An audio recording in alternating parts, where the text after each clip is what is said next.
Hello, everyone, and welcome to the Before the Kickoff podcast. I am your host, James Christopher, and I'm joined here by Chase Oliver. As always, Chase, greet the people. Hello, everybody. This is Chase Oliver here, your college and general news writer. Yes, that is right. So we all know about the big NFC East title game this Sunday night. If you don't know, I don't know what's wrong with you. We have the Dallas Cowboys visiting the Washington Redskins. It's simple. The winner wins the NFC East. So, Chase, I'm going to make it a simple question. Who will win this game? I would want to choose the Dallas Cowboys here, but honestly, RG3 has lifted up the Redskins to a new level of just excitement. And I feel that this excitement, this 6-game winning streak that they are on, is going to continue and lead them to the playoffs. And I really do feel the Redskins right now, offensively, are a better team. And I feel their defense steps up because they know their offense is stepping up for them. So I am going with the Washington Redskins winning the NFC East. Yeah, we also have a little guest here. We have a fan here that wants to join in the discussion. Also, man, remember to comment down below, man. We like to involve you in this. Just make sure you have a Skype account. Make sure you send that to us, and we'll get you into this podcast. So let's ask our fan, Justin. Justin, what are your thoughts on this game? For the record, I am a Dallas Cowboys fan, so I really do appreciate you guys asking me to come on your podcast tonight. But as far as the game, I look at it for both sides. Robert Griffin III, who has a sensational rookie season, I expect him to do big things this upcoming week. But I mean, I will have to go with my Dallas Cowboys, and for the Paramount wide. Tony Romo, he's been playing hot. If our offensive line could just block for Tony Romo and look for Dez Bryant, look for Jason Witten, who's a stud. Also, of course, Miles Austin. And we can balance that with the running game as well with DeMarco Murray. I think the Cowboys could win, but I think the biggest key for this game is our defense. Our defense hasn't been playing well the past couple of weeks, and our defense is going together for this last game due to all the injuries, due to all the basically all the injuries that's been kind of holding them back the past couple weeks. If we can just, stay focused in the game entirely for the full 60 minutes, I believe the Cowboys could come up on top of the NFC East. Well, for me, I'm going with the Washington Redskins, and I'll tell you for this reason. I just really love what the Washington Redskins are doing on offense. I mean, people really think that, it's all Robert Griffin III, it's all Robert Griffin III. You have to look at Alfred Morris. This kid is running the football with so much power, so much grace. It's like a young Adrian Peterson, and yes, I'm saying that here today. I love the way they run the football. They can also come out with you with all different kinds of running backs. They also have Evan Royce and everything. Mike Shanahan has this offense running well, and let's also give credit to the defense. London Fletcher has been the captain of this defense. He's been making big plays. You look back to their last game on Thanksgiving, made a big interception of Tony Romo, a big veteran interception, and I just said, wow, look at this man leading this defense. And yes, they've had some injuries throughout the year, but they still find a way to win games, and I just think they're still going to get it done. And who knows? Maybe I'm going to be wrong, because let's not forget week 1. I did pick against the Cowboys in a big game, and last year I picked against the Cowboys in a big game. Now, last year they lost that big game to win the NFC East, but this year they got their revenge. They beat the New York Giants. So I have no idea what we're going to see, and I don't think anyone else really does either. The Cowboys are a team that likes to show up sometimes and does not want to show up other times. We will see in this game who will show up, who will win this game. Me personally, I just think it's going to be the Washington Redskins that win this game. And Chase, let's move on to your College Minute of the Week. College Minute of the Week, it's bowl season, people, so the college bowl games are going crazy. First off, we got the Little Caesars Bowl between Western Kentucky and Central Michigan. Both these teams are below average teams. It should be an okay game, but I got Western Kentucky going over. I really do like their squad that they have going forward, and I really think that team could probably break out maybe in the next couple of years. Next up, we got number 24 San Jose State taking on Bowling Green in the Military Bowl. San Jose State has been a story in college football, going 10-2. San Jose State's coach, though, is saying bye to them next year, so I don't know how their squad's going to be like next year. But other than that, I think Bowling Green is going to pull up the upset. Duke is taking on the Cincinnati Bearcats. Cincinnati has just been phenomenal this year. I really have liked what the Bearcats have been doing, and I'm going with Cincinnati, and they are facing off in the Belk Bowl. And then finally, tomorrow, this is the bowl you got to go see, the Holiday Bowl featuring the Baylor Bears taking on the number 17 UCLA Bruins. I think it's going to be a phenomenal game.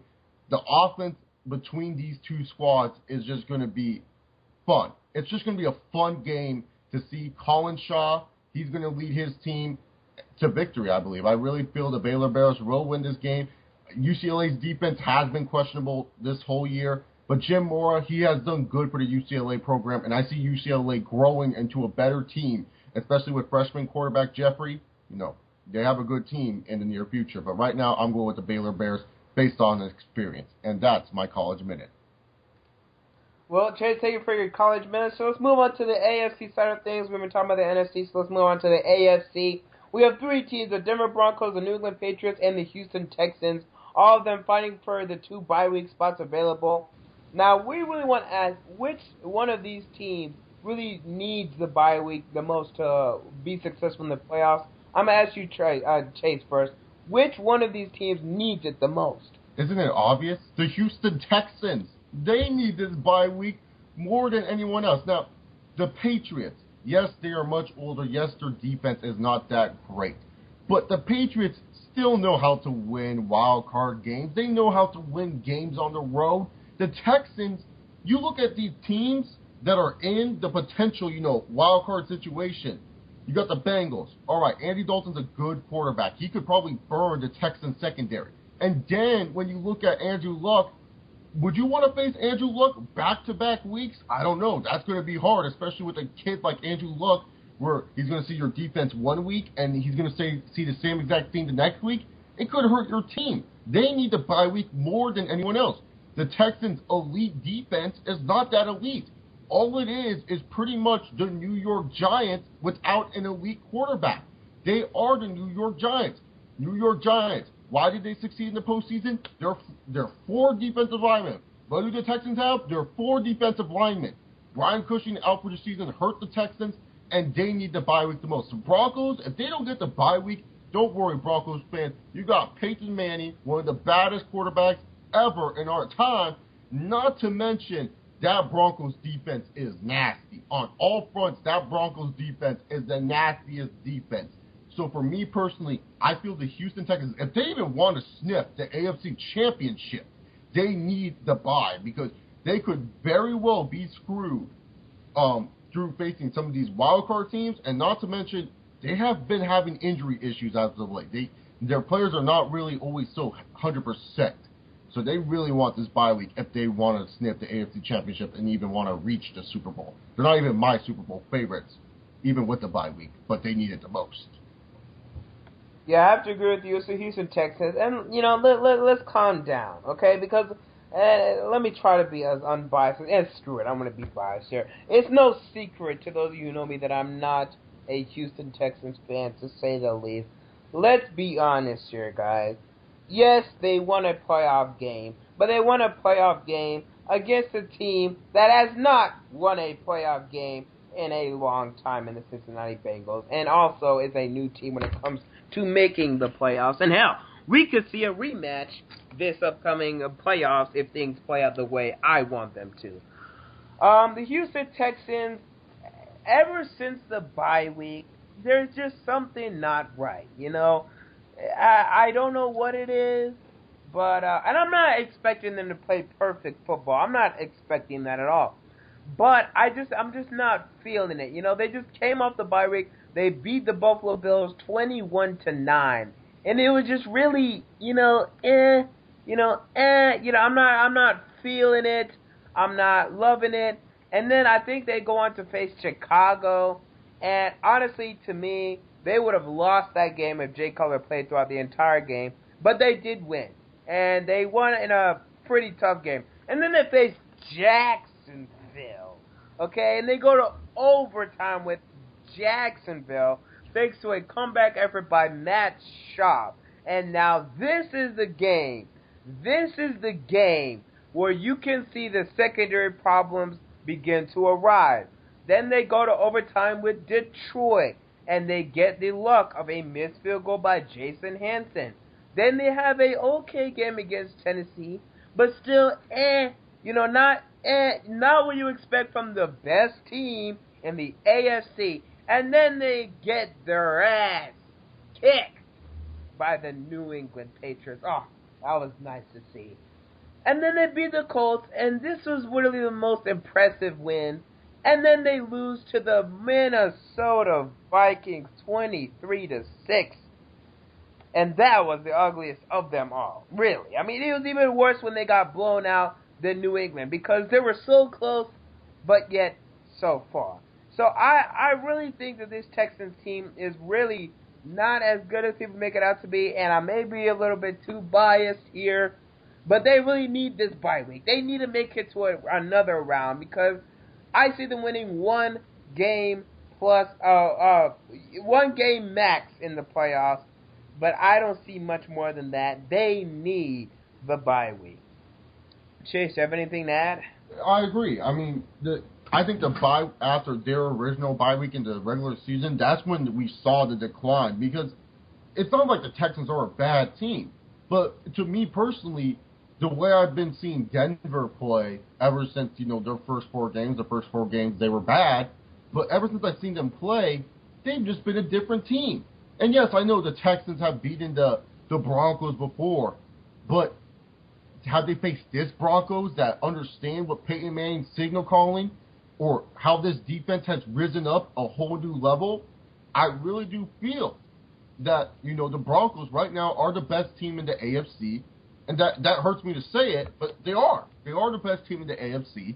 The Patriots, I would say, are better than the Texans. And to me, they just need to step up. They need to step up for me. What I want to see to make me believe this is going to be the team that's going to represent the AFC in the Super Bowl is if they do get the bye week. And off that bye week, they demolish. I don't care who they're facing. They demolish whoever they're facing. And they should, because technically they would be the first seed. So with that first seed bye, they would get the lower seed. They could look out and get Indianapolis. How great would that be? I want to see a demolition against that other team, and that will prove to me, yes, they are the best team in the AFC. Until I see them demolish players again, demolish teams again, I'm not buying in on the Texans. I'm buying in on the Broncos, and that's for sure. And thank you, everybody. But actually, hold on. We want to talk about one more thing on the docket. And it's about the Philadelphia Eagles. And we all know the Philadelphia Eagles have been going through an up and down season, to say the least. And now we really have a question. Nick Foles has a broken hand. He will not play the last game. Michael Vick will start this last game. Chase, will this be Michael Vick's last game in a Philadelphia Eagles uniform? And more importantly, should it be? No question, yes. And no, it shouldn't be. Because, listen here, Philadelphia, you have a good chance of obtaining Chip Kelly, the offensive wizard in college football. This man is a genius when it comes to offense in general. And if you don't believe me, the great Bill Belichick himself has gone down and said Chip Kelly has evolved the no-huddle offense into something we will never, ever see again. And he steals plays from Chip Kelly. Yes, Bill Belichick, the great coach, steals plays from Chip Kelly. He calls Chip Kelly, hey, how do you do this? And when Chip Kelly comes, Chip Kelly likes running with an option quarterback. And Vic, we know he can still run. We know Vic is not really a good deep passer. But with Chip Kelly, he wouldn't have to worry about that. He wouldn't have to pretend to be a pocket passer. So if the Eagles can get Chip Kelly, keep Michael Vick, because you will love it. Chip Kelly will make this guy into a star.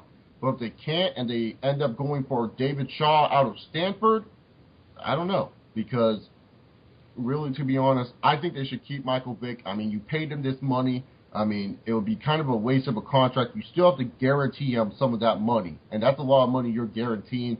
And that's it's just, to me, you should keep him. he still has a lot of bright spots that you could use. It's just he was put into Ron's system for him to really show off a throwing quarterback into a pocket passer. It doesn't work out. It really doesn't. Just let the man play his game. And with Chip Kelly, Mike Vick can play that game. He can play that game. So that's just me. I have to agree with you. I mean, yes, it will be his last, and actually, no, it shouldn't be. I think Eagles fans have been overreacting to this whole Michael Vick situation since it all began. Okay, let's say you get rid of Michael Vick. Are you going to stick with Nick Foles? Are you going to get a new quarterback? Michael Vick, once he gets on the free agent market, he will become the best free agent quarterback. There is nothing on this free agent quarterback list. The only thing there is maybe Joe Flacco, who may not even be there by the time free agency rolls around. And then you have guys like Jason Campbell, who maybe have looked good before, but not after those 2 games I saw him play in a Chicago Bears starting quarterback uniform. So, I think that they really should keep Michael Vick. They won't keep Michael Vick, and it's going to be interesting to see where he goes. Hopefully not in my division, Jacksonville, but looks like Tebow's going there anyway.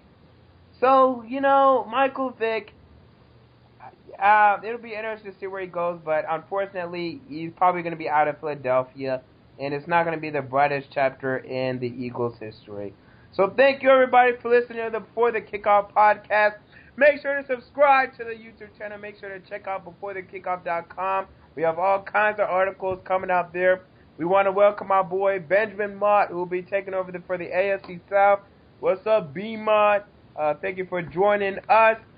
We may have him on the next podcast. Who knows?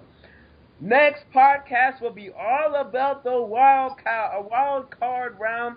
We're going to have every single game. We're going to be here analyzing it, talking about it, predicting it, projecting it.